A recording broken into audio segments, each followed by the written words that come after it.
Did you go out to eat for Father's Day? Yeah, most of us did. In my family, Tippins, Bob Evans, those are always big hits. Restaurants are back in a big way.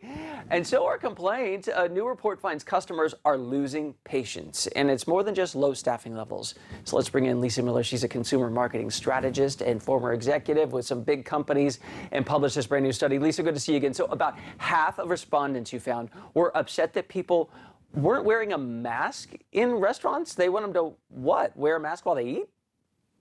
Well, yes, and thank you for having me back, Chance. The frustration is really mounting. The consumers are excited to finally be able to get out, and they're just upset that, there's inconsistencies about mask policies.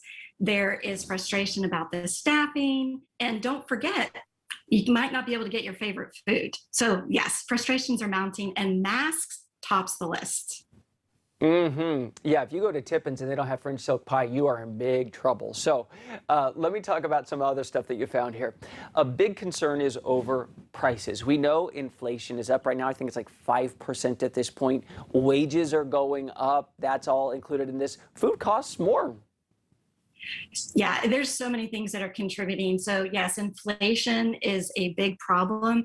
And there's really three things happening. You mentioned the masks, but we know about the labor shortage. And if they have to hire people at greater expenses, food's going to cost more. And 2/3 of consumers are really concerned about the affordability of going back out to restaurants. So it's like we don't have a playbook for this. We've never seen these shortages in labor and inflation. And it's kind of a perfect storm. And your restaurateurs are going to have to come up with a new playbook for this. And one other thing you found here, and in some ways I'm thinking this is a good problem to have. People are really agitated about wait times, and I guess that's not only getting seated, but also if you're sitting there waiting for your food or the check and things like that. It's good that people are there, but this is really irritating. It's so irritating. And think about it, the consumers, we've been pent up. A lot of consumers haven't really treated themselves to go out to eat.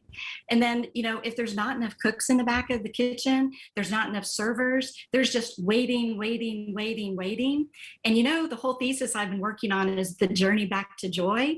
It's not very joyful if you have to wait for your food and then you have sticker shock at the end of your meal. You think that restaurants are listening? You used to be, in marketing for some of these big companies. Do you think they're listening?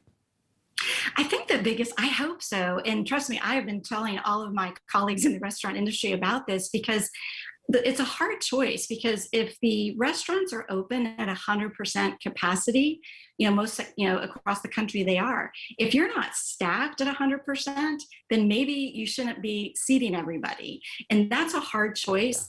Restaurant operators are going to try to make up all those lost sales all at once. But yeah. I think they have to ask themselves, do they want to have one customer come back again? Or do they want to have two customers be dissatisfied and don't come back?